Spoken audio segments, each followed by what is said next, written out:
Assalamualaikum warahmatullahi wabarakatuh. Sebelumnya izin memperkenalkan diri.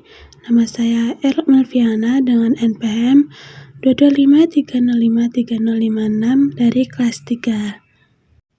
Saya di sini akan menjelaskan sistem organ pernapasan pada manusia dan akan menampilkan produk sederhana dari materi ini.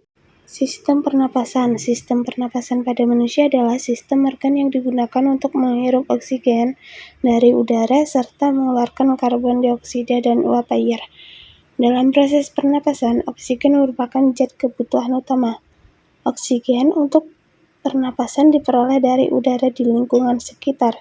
Alat-alat pernapasan berfungsi memasukkan udara yang mengandung oksigen dan mengeluarkan udara yang mengandung karbon dioksida dan uap air. Selanjutnya yaitu organ pernapasan manusia. Organ pernapasan pada tubuh kita yang bekerja setiap hari.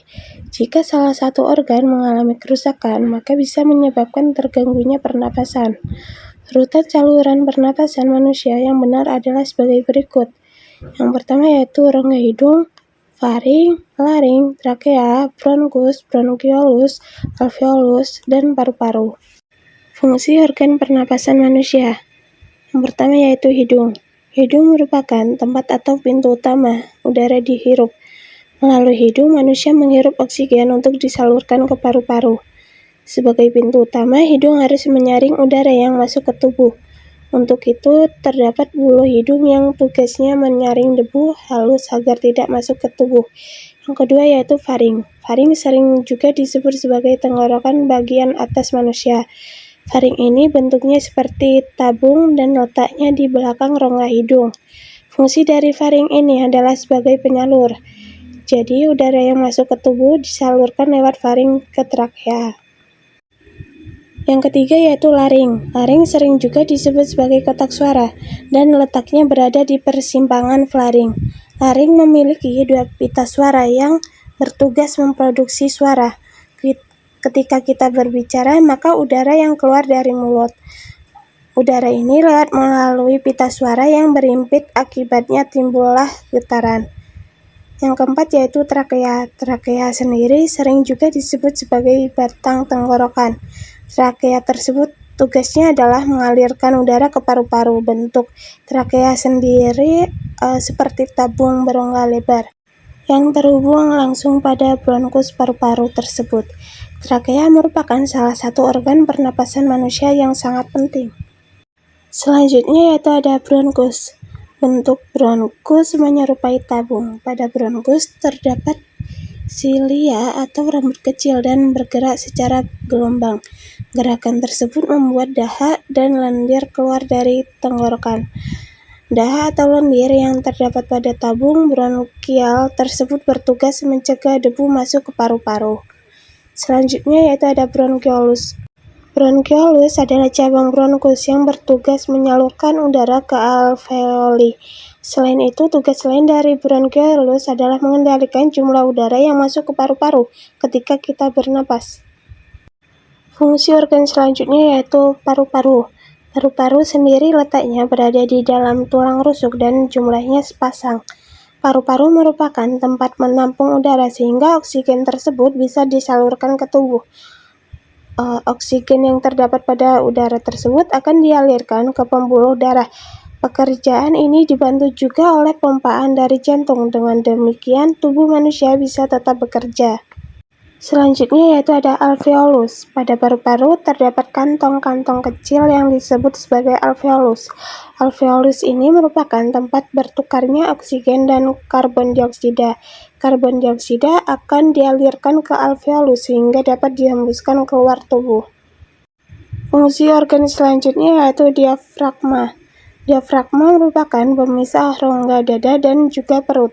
Diafragma ini bentuknya berupa otot dan dapat digunakan untuk memperluas paru-paru.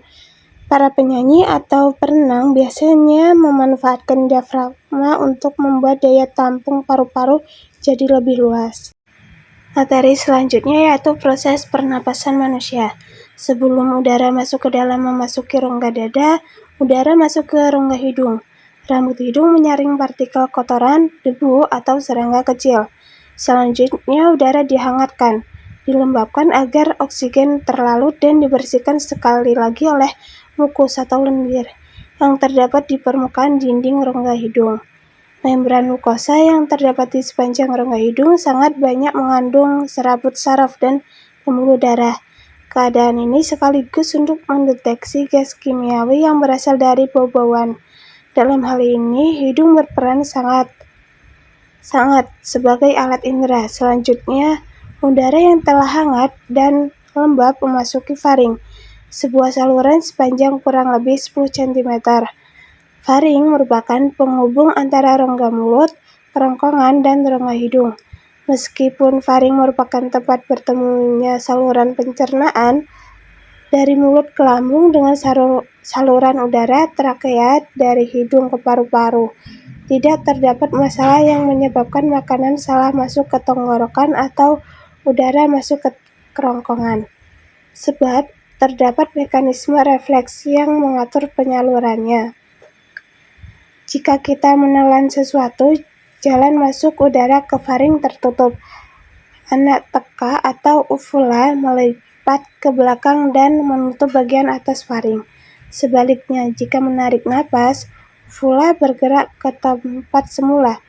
Dengan demikian, antara saluran pernapasan dan saluran pencernaan tidak saling mengganggu. Namun, ada kalanya ketika kita makan sambil berbicara, makanan secara tidak sengaja masuk ke saluran pernapasan sehingga menyebabkan peristiwa tersedak. Saat terjadinya peristiwa tersedak, tubuh akan berusaha untuk mengeluarkan kembali makanan yang masuk secara refleks.